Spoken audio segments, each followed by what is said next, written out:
All right, what's up, Key? How you doing, Matt? Nice to see you. Thanks Good to for see having you. me. Thank you. Thank you for coming out here. I'm happy to have you finally after, I don't know, how long have I known you for? I think, 2 years of owning the club? I don't know. yeah, maybe it's been a year. Yeah. Maybe, no, definitely more than a year. I feel like you opened in the winter, right?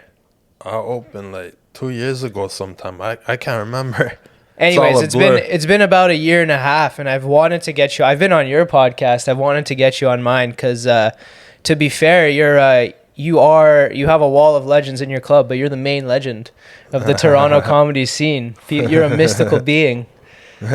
So let's get to the bottom of it here on the podcast today. X away, boss. What do you want to know? What's your like in general? I heard you talk about it a little on stage, but what's your like history in general? Like, what defines Key Epic? That can be anything with comedy, with your life. How'd you get here to Canada, Toronto, open a comedy club, Key Fades? Well, I started off as a really huge YouTuber, like millions of views per video, 100 million altogether. Like Nice. Maybe you started off, you popped out of the womb, you're like, I'm a YouTuber, bro. Ahead of Mr. Beast. I'll just let you know what happened. I was ahead of Mr. Beast at that time. Yeah, he wasn't doing YouTube when I was doing it. Right. Yeah, and I was ahead of Nelk as well. They were huge competitors. Nice. Yeah. I'm just gonna double check. Nelk actually applied to work for my channel before they were even Nelk. Oh, nice. One of the dudes, right? One of the dudes. Yeah. His name was MTV Jess. Messaged me on. Right. But that's beside the point. Yeah, I don't want to talk about them. But with all humility, when you're too proud, you have a downfall. So I became homeless after my YouTube career. Wow. Yeah. Yeah. God had to humble me. So then I was living out my car, and my mom told me, my son ain't gonna live out a car. Come back home. I had too much pride still. I'm like, I need to stay living in my car for the hunger. Do your parents live in Toronto as well? Yeah. Okay, cool. So my mom said, come back home. I said, fuck it, I'll come back home. But I was living in my car for like 2 weeks just to have that ambition back. Right. To regain everything I lost. Yeah. But to get that chip on your shoulder. So then I'm living at my mom's house. I'm driving Uber.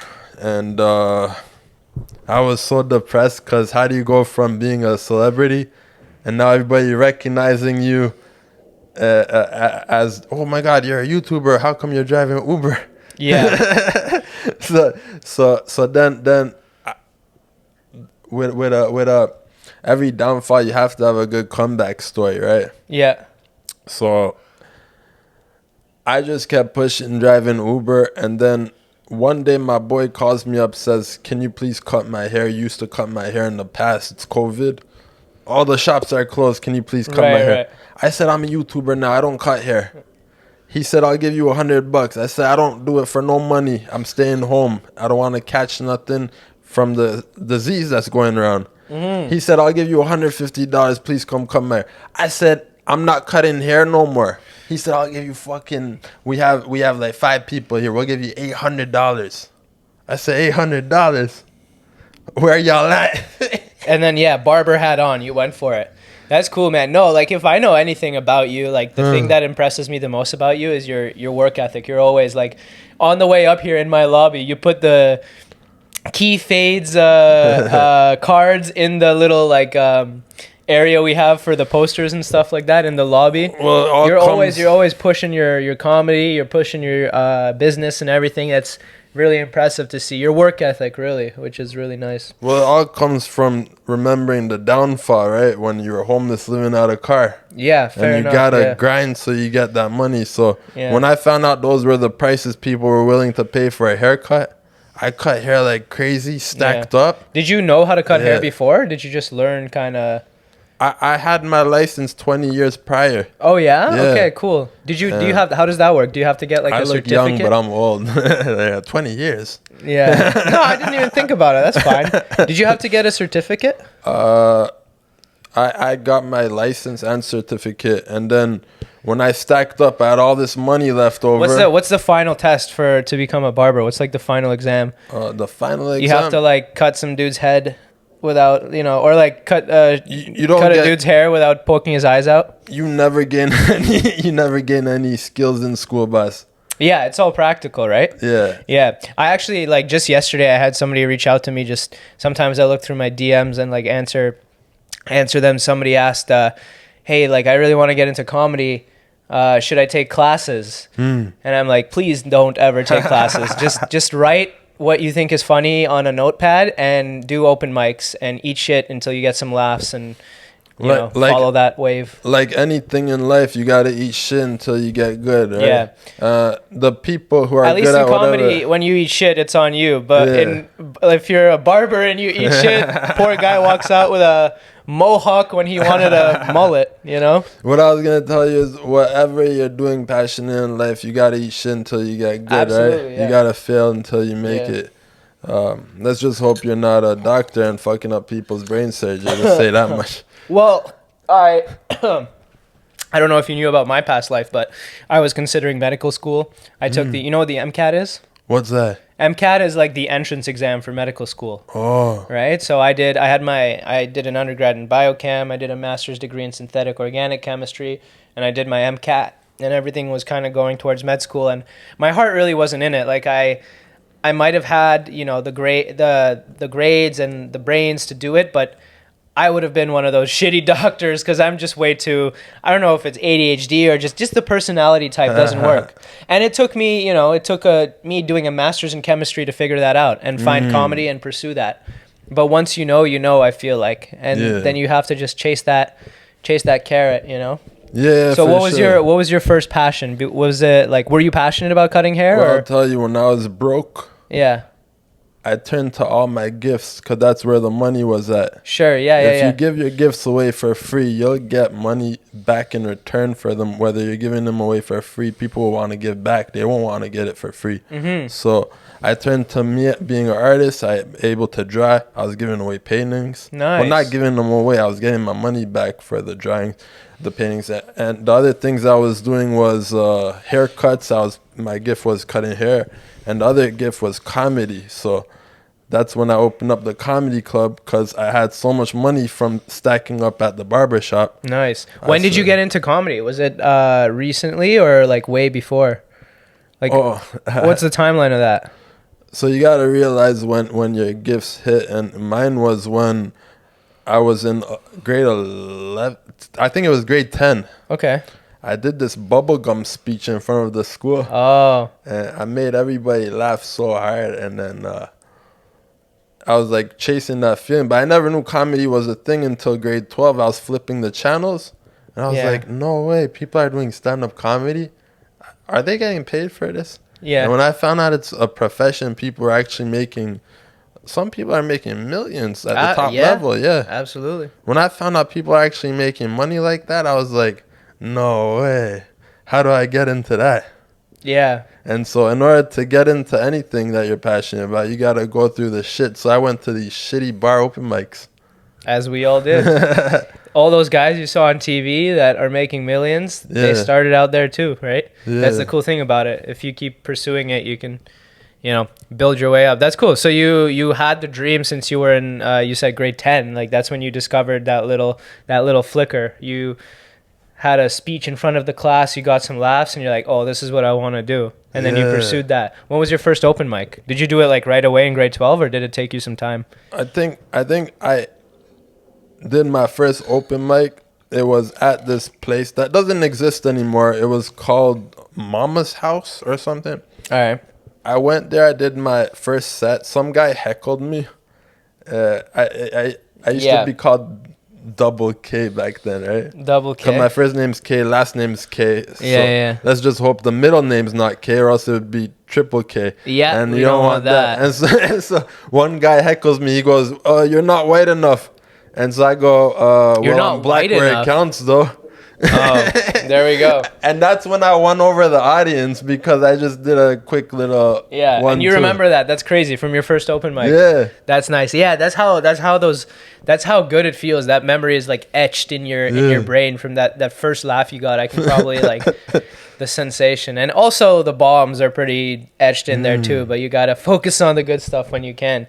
That's sick, man. And then what would you say was your main... Was comedy your passion over, like you said, drawing and cutting hair? Was that the number one thing for you? Well, cutting hair, comedy, I could do either or throughout the rest of my life because barbershop, you're telling jokes. On stage, you're telling jokes. Each person I cut hair, that's a free open mic. That's an interesting relationship, between I obviously don't get my hair cut a lot, but when I used to get regular haircuts, like it's true. Like you always see this on TV and movies too. That relationship the customers have with their barber is pretty special. Because they're there for however half an hour, however long it takes, and you're like you're. It's kind of like an awkward Uber ride, or you can talk. And a big part of at the end of the day, it's a service. It's still in the service industry. So if you can warm up to whoever your customer is and kind of make them laugh and make them feel comfortable, I would assume that's a big part of the job. Actually, almost as important as actually doing a good job with a haircut. You know what I mean? Like you want to be welcoming, and it's kind of like, and I feel like. It's kind of like cooking, like when the food is made with love, you can taste it. When the haircut is done with love, you can see it, right?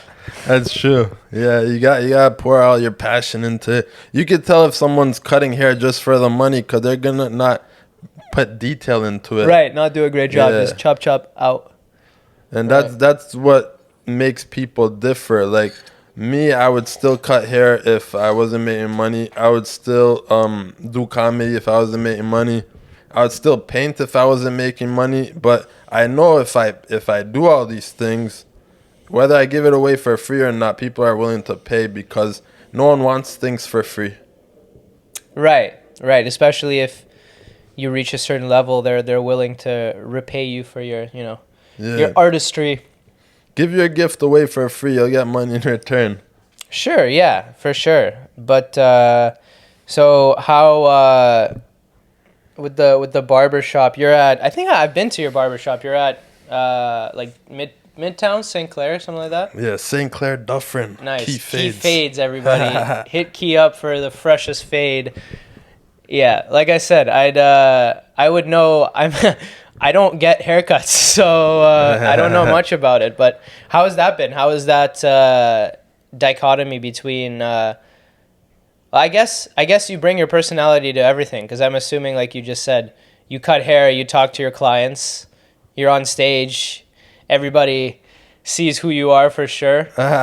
You got your spot on that wall of legends. Oh yeah, so here, let's talk about Keys Comedy Club. My favorite spot in the city. Shout out Keys Comedy Club too. Only the funniest comedy club in Toronto. Absolutely. So what was your vision when you opened that? What made you decide, hey, I'm gonna open my own comedy club? Like I said, I had $10,000 stacked in my hand, and I was looking at this saying, this is just paper. Yeah. I already passed my debt. I'm happy now.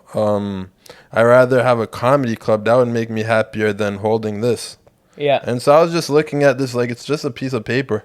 Right. And I was envisioning I'd rather have a comedy club than this dumbass piece of paper. Yeah, exactly. Whether it succeeds or not, I'd rather give this up and have some fun doing what I love. Joe Rogan, right? Before he opened the mothership from the Spotify deal, really? You opened Keys Comedy Club from the barbershop money. Let's go. Think about that. It's true. It's not wrong. No, that's cool. And what was your vision for the club? What did you want to? So yeah, obviously, like you want to get stage time. But like what made you think, okay, my club is going to be special? Well, like anything, you got to have a blueprint. My blueprint was when I left Laugh Factory. Right. I was sitting in the front row. I got roasted by Russell Peters. Awesome. Dane Cook was there. Who else was there performing? Joe Coy roasted me and my boy.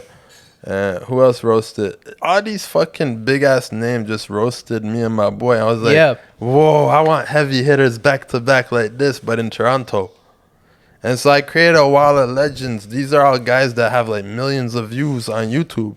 Right. And some of them didn't, but after being on that wall, there's some type of energy, and they started hitting millions of views on Instagram or YouTube. There's some next level energy that just comes upon whoever's on that wall. Yeah. You got to get on that wall, man. That ever since I got on that wall, things have happened in my career too. I can speak for it for sure. It is a wall. I'm right next to you too. Yeah. One day though, you're gonna add that extra T to my name. Actually, don't, because that's my opening bit for every set. So if you add it, I'll be out of like a minute of material at Keys I Comedy can't believe Club. I spelled Matt wrong. Yeah, it's all right. I don't even know if the people ever spell Matt with one T. I'm sure it's a thing, because I think Matt with one T is like the floor mat. You know what I mean? Yeah, man, that's sick. I can definitely, like, sometimes I go to Keys on weekends, and that little hangout we have in the green room / stairwell. Yeah. And I think like, man, this is actually so cool. Like, the vibes there are, really good. Like, everybody there is in it together, and we're all nice to, like, I don't know. There's something special about that place where I'm like, because nothing lasts forever. So whenever I go, I feel like, man, like really appreciate it. Yeah, for sure. Yeah. So you built a really cool thing, at least from my perspective. That I'm I thankful didn't for. expect it to be that big. I just wanted a spot where I could perform. Yeah. Like, the first show that I ever did at Keys, Yeah. I sold 3 tickets. One person showed up. I was just happy telling jokes to that one person. Nice. Yeah. You know what I'm saying? You got to start small and then build big. Remember the last show you did? There was 30 people, packed house. Yeah, that was sweet. That was Crazy. sweet, I was so jealous I didn't perform that day. Yeah. I couldn't come. I had my brother's birthday. Yeah, there was an 8:30 and a 10:30. That was actually this Saturday. That was one of the nights where I did your 8:30, and then I did 10 o'clock show, and then I came back for the 10:30, which in Toronto is pretty rare that I did like 3 like over 10-minute spots in one night. Sick. That's like, you felt like a New York comedian.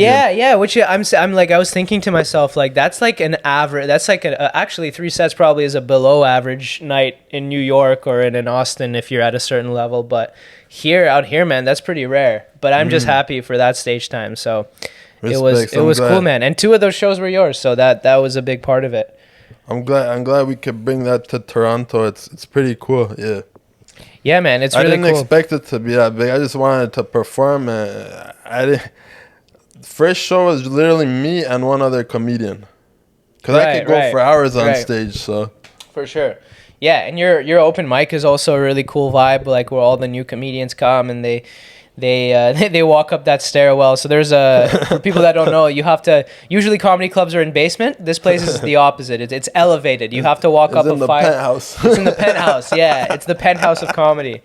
But dude, I was also thinking like that, everything about Keys makes it Keys. You know what I mean? You can't change a single thing. At first I was like, man, like, I bet if you got like a venue, like like a comedy bar-ish venue, whatever, like basement bar, something like that, you might be able to draw more people. But at the same time, now that you're 2 years in, everything about Keys makes it special, and it's almost a draw for the people that get it. You have so many return customers that like it just for that vibe. It's like you go up the attic, what the hell is this? And then there's awesome, like, the best comedians in Toronto and some misfits, and like you never know what you're gonna get, because truly I feel like everybody at this point, everybody in the scene has done at least one spot there. They've dropped in and checked it out. You know what I mean? Yeah, I didn't expect all the comedians in Toronto to like know about it or go there. I just wanted to perform. I could care less who knew about it or who came.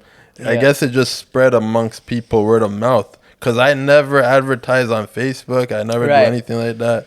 How do you advertise? What's your main way to get it out? Hand out flyers. Oh, nice. Okay, cool. Awesome. In order to succeed, you gotta speak to whoever is at the top. I was lucky enough to speak to Dane Cook. He said, if you want to succeed, hand out flyers, do your own shows. I said, you're Dane Cook. I'm just going to listen to you. Fair, yeah. Fuck comedy clubs. I'm going to do my own shows. Yeah. And so that's what I did using his advice. For sure. Yeah, like, obviously you want to have like a home base and somewhere where you can, kind of practice and grow your act, but you have to see how well, like, when you travel and you tour, I feel like it changes the way you write, because you can see when somebody is from a place and they haven't really been around, and they have jokes specific to that place, and their jokes don't travel. They don't have legs. You know what I mean?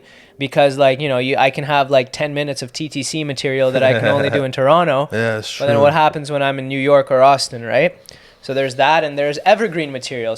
A lot of comedians are very topical, but like I feel like you can also be careful that you write material that doesn't expire, right? Oh. So like Trump stuff and Biden stuff, you know, like in 5 years. Think about how it's actually recently. I don't know if you've been following the news, but how the I guess North American public is like almost has amnesia. They forget about shit so quick, right? Like Biden dropped out like a week ago, and everybody's already like calling him, you know, whatever for dropping out. And like it's all changed. Like, dude, Trump got shot. Like it's been a month, and now you know what's weird about Trump getting shot? What? The thing that's weird about Trump getting shot, if you look at a close up of his ear that got shot, yeah, there's no like mark of a bullet or like full flesh is still there. Yeah, no like injury wound. So I'm thinking, how is that possible? Like to recover that fast? And not even have like a squiggle or a scar on your ear. Oh, he had a I'm scar. not saying it's a conspiracy. His it's just ear, weird. Yeah. No. There's that. I feel like at this point it's not even a conspiracy. I feel like the main, like the popular opinion is something's fishy. You know what I mean? People have so little trust in you know, whatever establishment government that it's like Trump got shot. Okay, yeah, what's going on there? That's like the popular opinion. Have you seen Kamala Harris's TikToks? They're so fucking funny. I haven't. I just saw there's a TikTok of her walking out some hospital saying a joke and like laughing like the Joker, and it's so uneasy. It makes me feel so uneasy. If you watch her TikToks, she has her own account. So fucking funny. Yeah, she literally talking shit about Trump. With the they not like us. Oh my God. Instrumentals in the background. That's so hilarious. Funny. Well, she's kind of taking a page out of his book. That's how he got elected in 2020. Really? Hold on, let me steal this cup from my cat because he's being annoying. Hey. Yeah, no, that's how he did it. He kind of mobilized pop culture and like used social media to his advantage in 2020. And now she's doing it against him, I guess. She's, you know, it's so fair funny. Game. Like that's how you can win an audience, being like that entertaining. Like it's not like she's trying to fucking right sell you, vote for me. She's just making entertaining shit. Like it's so funny. I've never seen a president be that funny and entertaining. Vice president, not president yet. So we'll see what happens. Yeah, we'll see what happens. We never had a woman president, let alone a full-out black president, right? Yeah, I mean, now even that's in question. Is she black? Is she Indian? Who knows? But whatever. That was politics is politics. It's fucking House of the Dragon, Game of Thrones, what's happening in the news in real life. It's all entertainment as far as I'm concerned. But yo, let's talk about you a little bit more. So, okay, we talked about, you know, being a barber. We talked about comedy. I want to know more about like you as a person. Like where were you born, in Toronto or around here? I was born in Lebanon. Right. There's an Armenian part in Lebanon. So there's a Lebanese Armenian dialect. Okay. And so what is it called? Lebanese Armenian. Okay, cool. Yeah, because Armenians, there's like many types of Armenians because of the border mixture. Yeah. So there's Iranian Armenian dialect, Turkish Armenian dialect, Russian Armenian dialect. Yeah. There's where I'm from, Lebanese Armenian dialect, and then there's the purest form, which is Hayastansi. That's Armenian, the purest form. If whoever is in Armenia, that's the purest form. Okay. And so Lebanese Armenians can understand everybody, but everyone else can't understand us. Understood. Yeah. Okay. That's interesting. I know there is definitely a connection between Russia and Armenia. And I've had a few Armenian friends growing up. There was, historically, there was a huge genocide there, right? That's what, I guess, that's the most I know about Armenian history, is that there was a large genocide. And it's almost not talked about as much. When did that happen? What period of history? Do you know off the top of your head? Yeah, so 1915, there was the Armenian genocide. 15, wow. I almost thought it was even like further back in time. I thought it was in the 1800s. Yeah, it was 1915 where the Turks killed 1.5 million Armenians, Wow. Okay. and they're not owning up to it. They say it never happened. Yeah, yeah. And they don't want to take the blame for it, because if they do, they're gonna have to give a lot of land back. They're gonna have to pay homage to those families Yeah. whose properties they took. Yeah. And they don't want all that, right? So they're not owning up to it. And they recently took Artsakh, which belongs to Armenia, but they're saying it belongs to them. Okay. When majority of population is Armenians there. Yeah. And they kicked them out their lands. They made them move away from their own homes and structure they built, which is very sad. Yeah. For that to happen to anybody, that's like unhumane.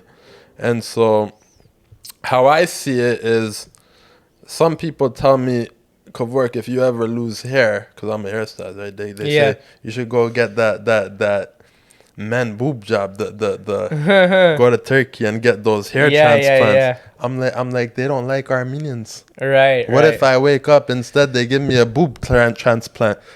That's funny. You know what I'm saying? They're like, haha, we got you.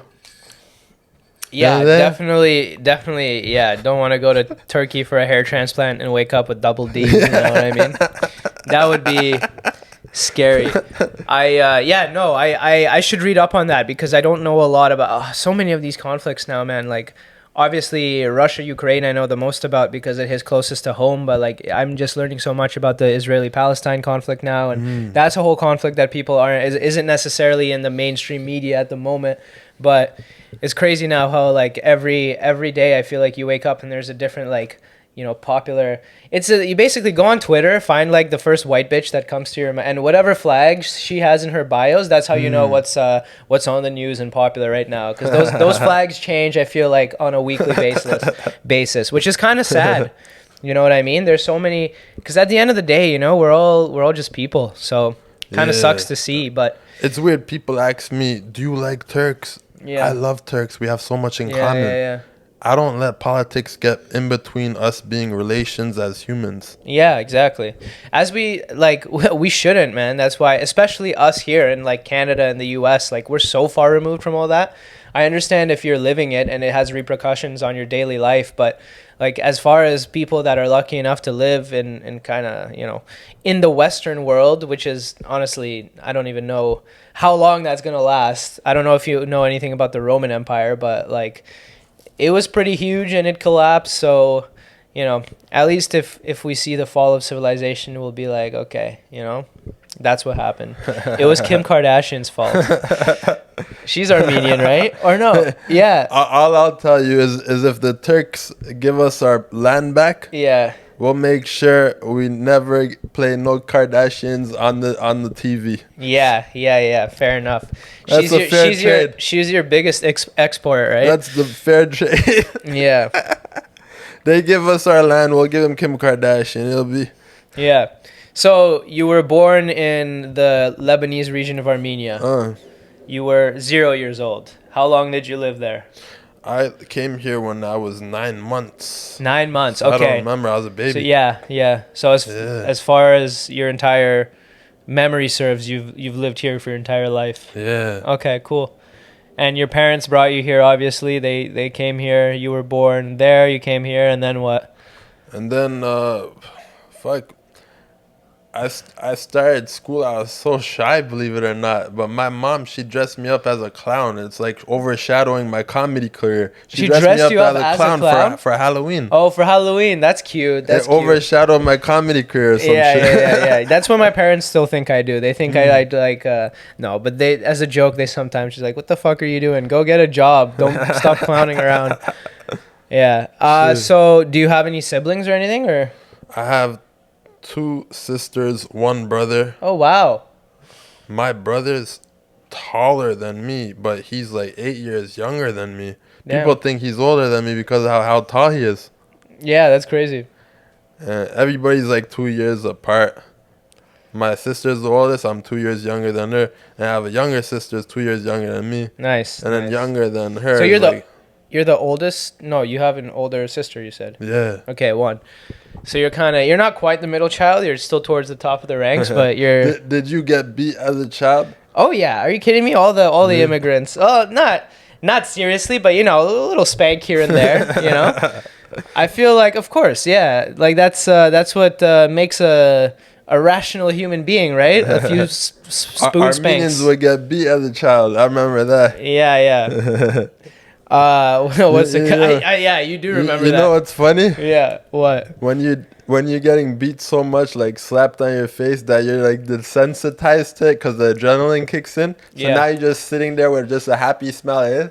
Yeah. And you're freaking your parents out like. What's going on? I created a little sociopath. Yeah, man. And then they start feeling bad. What am I doing? He's not even feeling hurt. Yeah, man. Yeah, I feel like as a kid, if you didn't get slapped around a little bit, you don't grow up quite right. And something's just a little. You have a little too much self-confidence. You got to respect your elders or whatever. Maybe nowadays, like now it's like illegal or whatever, but I think there's still a black market for it. People do it. They close their shades and because otherwise, I don't know. Yeah. You can see it in the kids these days. They're a little more disrespectful, but I feel like every generation says it. Get off my lawn, kids. Stop skateboarding. You could tell. The white kids, they're so disrespectful because they don't get beat up. They talk back. They fucking fight in the recess. But those immigrant kids, bro. The Middle Eastern, the immigrants, they're like, we ain't fighting no one. Yeah, that's funny. That is funny. That's how you know who gets beat. Whoever's like doing shit at recess, they're the ones who don't get beat. The ones that fucking get beat, they strict. They don't play around at recess. You know what I'm saying? Yeah, fair enough. So let's talk about your YouTube career a little bit. So how did you get into YouTube? Did you get into YouTube after you started comedy or before? I got into it same time as comedy, yeah. Okay, fair enough. Yeah. What blew up for you on YouTube? How did you find success on that platform in the early days? Oh, back then, everything you posted would like 10,000 views. Anything you posted back then. Okay. I started in 2008. Nice. Yeah, that's like early days of YouTube. Way before Mr. Beast, as I said. Yeah. Anything you posted would get like 10,000 views, 100,000 views, 200,000 views. Anything I posted. But when I started taking it seriously was 2015. February 14th, 2005 is when YouTube was founded technically. So you were like early days, like first 3 years. You kind of had that like pioneer boost. Because have you ever heard of this dead internet theory? What's that? It's basically how there's so much trash on the internet now, so many people creating content that the signal to noise ratio, the noise is so high that signal, which is anything you put out, think of it as your content, is barely noticeable because there's so much noise. Right, in a sea of noise. But back then, every post would reach more people because there was just less. People didn't have HD cameras in their pockets and high-speed internet, and there was a higher barrier to entry. It was newer. People didn't get it, yet there was still a lot of users. Way less users right now, but they had less content to gravitate to. So you kind of, just by virtue of putting stuff out there, you would have automatically a larger audience. It doesn't matter. Even now, you're able to reach a lot of people, but back then it's easier. Yeah. So what did you do? If anything, you're good at what you do. The cream of the crop always rises. Exactly. You know exactly. No, I completely agree. But back then it was just easier. You could post the dumbest content and it would get 10,000 views. Nice. Dumbest content would get 100,000 views. So what did you do? What kind of content did you post? First content I ever posted was just me doing a card trick, and I was like, whoa, people are watching this and commenting? Nice. Oh, did you ever get into magic? Were you into magic as a kid? I remember when I blew up at YouTube, I quit my job as a summer camp leader. Nice. I told them I'm making like 30,000 a month on YouTube, so I'm gonna quit. Yeah. They said, okay, well, we're gonna miss you, because I was doing magic. Yeah. And so they brought me back one time while I was still working YouTube, just to do magic for the kids. Cool.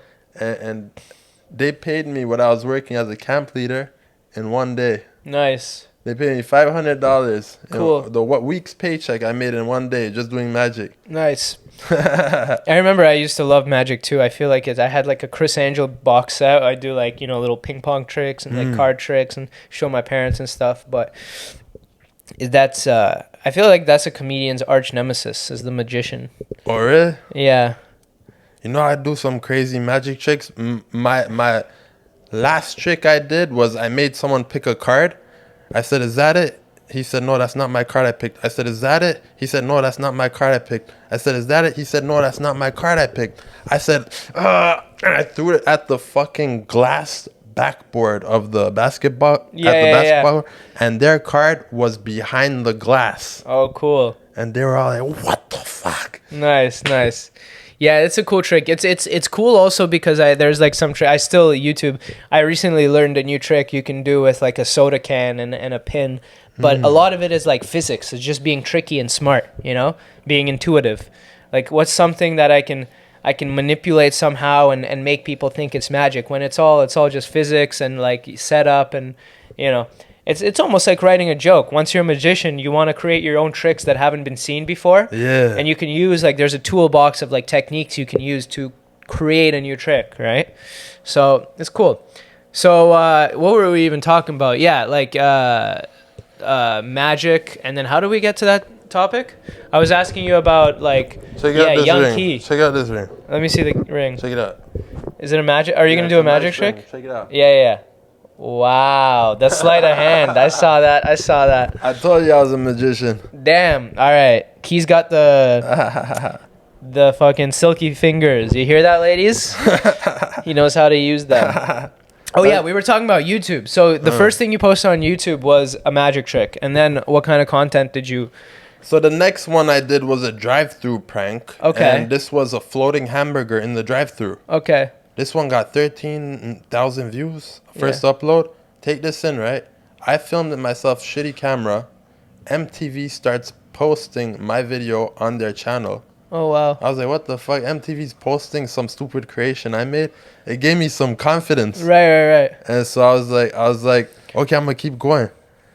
I start posting videos. I get like 10,000 views, only like maybe 50,000 views altogether, right? Yeah. And take this in, right? I felt like giving up. I'm like, this shit's not working for me.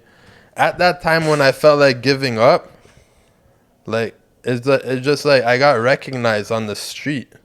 One guy was watching my shit. I was like, no way. People are recognizing me and I only got 50,000 views. I was like, I'm going to keep going. This is cool. Yeah. And so from all that loss and like I felt like giving up, that guy recognizing me gave me hope. Yeah. And so I'm like, I'm gonna keep going. I kept going, and now I became so broke, but I meditated for an idea that would get like 40 million views, right? Yeah. I had what was called, no one will believe what I had, but I had an outer body experience. Okay. It said, do this idea, you'll get 40 million views for sure. Okay. Like, I flew out my body. What was the idea? I saw this vision. I did the vision. Take this in. When I did the vision, I'll tell you what the idea was. But when I did the vision, it got 40 million views, no less. Wow. Across all platforms, 100 million views. Crazy. I was getting recognized anywhere I went now. Nice. Like every like 5 seconds, everyone's saying hi. Mm-hmm. Oh, like, this is crazy. I went from $0 in my bank account to like, now my bank account was $1,000 in that 1 week. And just to make that first 1,000 to buy the camera, it took me 2 months at Tim Hortons. Cool. Now I made that in 1 week. Yeah. Back then it was hard making money because minimum wage was so low. It was like $8. Right. And also the ad revenue on YouTube back then was different. I feel like, I don't know if it was better or worse, but... Was it better or worse? The ad revenue was nice. It was like $10 1,000 views. Oh, shit. That's great. So what was the idea? What did you do? Well, it was this idea where I'm cheating on my girlfriend. Okay. Right? As a prank. Yeah. I have 3 girls in my bed, and my girlfriend comes home. She's like, what the fuck? Yeah. You're cheating on me with these women? Yeah, it's just so funny. Yeah. Oh yeah, I remember that was a whole like thing on YouTube, like these prank videos. A lot of people got huge off of them. Yeah, that's I was crazy. bigger than Nuck. Nuck messaged me, said, Nice. can I work for you? This Yeah. was when Jess was trying to figure out being in pranks, this and that. Cool. Yeah, because they did the prank videos too. Now they're huge. They're collaborating with the UFC and stuff. It's pretty cool to see, and that's also what it is, right? Because just it's not only like you know, you depending on whatever you do, whichever path you go down, you usually run into like-minded people. So like once you start doing YouTube or comedy or acting or whatever, you surround yourself with more of those kind of people, and you network, and that's a big part of the game too, right? I feel like you meet those people eventually. Like attracts like. Yeah, exactly. Whatever you're into, you'll attract. Or they also say opposites attract, but you know, who the fuck knows? Nice. So you got a video that got like 100 million views across platforms, and you kept going. I know you did some more prank videos. I've seen you did some more of those, and then so say we reached the peak of your YouTube career, right? What was the peak for you? What do you think was the peak? Oh, every single moment was a peak. Like, I never fell off until I stopped posting, and I only stopped posting because there was this adpocalypse where YouTube stopped paying people. I was still getting millions of views, but I didn't want to do it if I'm not making money. Right. So I just stopped posting. But people like Nelk, they were smart. They moved into merchandise. Right. And when they moved into merchandise, they found a newer path to make monetization that was greater than the ad revenue. Which was merchandise? Yeah, which was merchandise. Yeah, okay, so cool. They made a smart play, and apparently some merch drops, they would make 500,000 a day. Nice. Off some stupid ass T-shirt. Yeah, because it's all about generating, like, so everybody has a product to sell, right? For me, for example, that would be tickets to my show, right? For someone like Nelk, it could be merch or now drinks, right? Yeah. And everything that social media brings, other than just ad revenue, which only comes from YouTube, really, like, as a Canadian, I post on Instagram, TikTok, it baffles people. I have also videos that have like 20, 30 million views. I get $0 on TikTok and Instagram from those. On YouTube, maybe a little bit. But basically, all that is eyeballs that pay attention to your brand. Wherever the attention goes, money flows. Sure, yeah, and then you have to have something to sell them. So like I said, like they click on my profile, oh, this guy's funny, link in bio, tickets to a show, oh, look, he's in, Montreal, I live close, let's go, and that's how I convert. But, it would be nice for platforms like, I know they have partner programs in the US, but in Canada, there's nothing like that yet, which is unfortunate for creators in Canada, but... My boy showed me on Instagram, he got 20 million views. He only made $4,000 though. The pay's not as good as YouTube. On Instagram? On Instagram, yeah. Is he American? He's American, yeah. Dude, I was gonna say I have videos that are, I don't know. I know on TikTok I have a few videos over 20 mil. On Instagram I probably have. You get paid on TikTok? Huh? You get paid on TikTok? No. Not yet, because no. You could somehow buy a US account from TikTok and you could probably get paid. Sure, yeah, but then there's the whole tax thing because they're strict about their taxes there. Like now, I just did the thing on Instagram. You can like fill out this tax info and you can get gifts, but who the hell is gonna like do? It's like literally people that see your video and want to donate you like however much money. But no, like I have videos definitely over 10 million on Instagram and $0. Yeah. $0, which is whatever. Like I said, but it's as just I eyeballs. said, you keep giving your gift away for free, you'll find a way to monetize it as Nelk did. They just moved to merchandise. Yeah. And so if I did that, I would have still been getting paid because they were making more money selling merch than they ever did on ad revenue. Yeah. So what would you say your downfall was on YouTube? You kind of like there was the adpocalypse and you got a little discouraged and you stopped posting and you lost that momentum. Would you say that was kind of my biggest downfall was surrounding myself with people who didn't want the best for me. They were just there to use me and step on me to climb higher. Nice. And these were people who they didn't want the best for me. They just saw me as an opportunity to gain an audience. Yeah. And they were the ones who would put discouraging thoughts in my head because they saw me as competition. Right. And other so YouTubers or every single YouTuber, like right. there was like 20 big YouTubers, like biggest names you could think of, millions of views, millions of followers. These people, when the adpocalypse hit, they knew that everyone was discouraged, so they start going around discouraging their competitors. Interesting. Okay. Yeah, because they don't want competitors, so they found an opportunity to like push people off their pedestal. Right. Yeah. Yeah. No, that makes sense. But you probably learned from it, you know. Yeah. And I would say everybody learns that. Like again, you can read so many self-help books, and it's a cliche saying almost. You gotta right? Like, keep your own mind and not yeah, listen yeah. to Stay in others. your lane, right? Yeah. Blinders on, do your own thing. Keep your head down, do your work, and that's a great piece of advice. But usually, people when they hear that, it's hard for them to apply unless something happens to them where they learn the lesson through experience. That's how you really learn lessons in life, unfortunately. And God bless you if you can just listen to that and just apply it. But usually, you have to go through something for you to really be like, okay, yeah, that makes sense now. I fucked up. You know what I mean? Same but thing. look at how I came around. Now I'm in my actual lane where I'm fucking entertaining people in stand up. So Yeah, exactly. I'm not even mad about anything that happened. I'm having the most time of my life right For now sure. than I was entertaining millions on YouTube.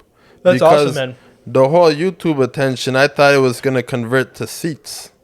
Right, yeah. It doesn't convert to seats.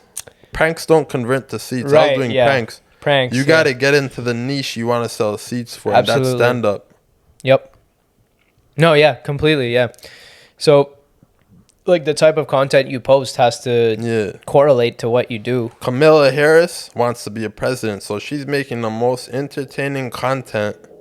That's interesting. You're the first. Something a president would do. I've never ever laughed that hard at a video than her videos on TikTok. This is the first I'm hearing about this, so I'm gonna have to Google it after the podcast because I don't necessarily. I don't know. My algorithm doesn't really feed me Kamala Harris stuff. I don't know what my algorithm's kind of messed up. It's like, you know, puppies, kitties, martial arts, and like fucking midgets trying to do stuff, which is, I don't know.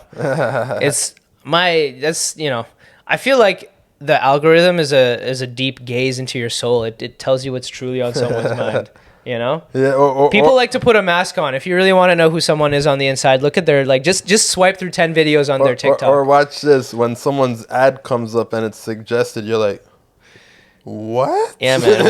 What's that with the anal plugs there, man? What are you hiding from us, Jimmy? Yeah, man. That also gives it away, whatever people are advertising to them. Yeah, no, for sure. Dude, Google is listening to you, man. We've come a long way since what, like 2005 when, yeah, it's crazy how like all these ads are completely specialized towards you as an individual. Every single action you take online on your phone, like every single key you press is data for like Meta to collect and personalize ads for you. And sometimes you feel almost like you feel naked. You're like, you know me better than I know myself. You know what I mean? This corporation, which is kind of scary, but at the same time, we're still at the level of like, it's just phones and computers. But now with this Neuralink, bro, it's literally gonna be in your brain. It's gonna know your deepest and darkest thoughts. You know, what's that movie where they arrest you before you even commit the crime? You know what I'm talking about? I've never seen it. So basically it's a movie. I forgot the name, but the premise is it's like in the future and they have this technology where they can like see into the future or read your mind.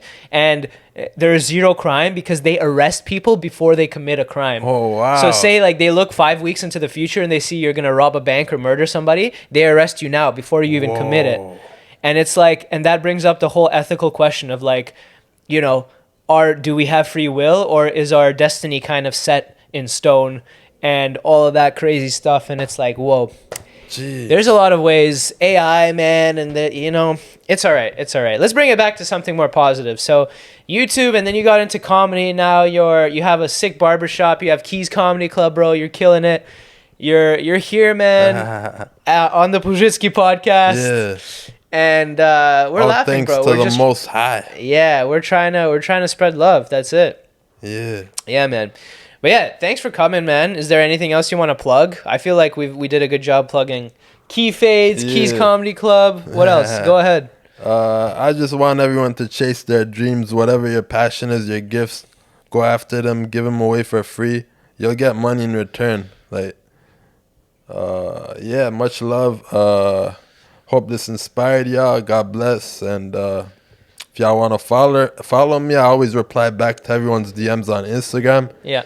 Just follow me at Key Epic. KEYEPIC. Much love. Peace. Key Epic, everybody. Thanks for coming, man. We'll do it again.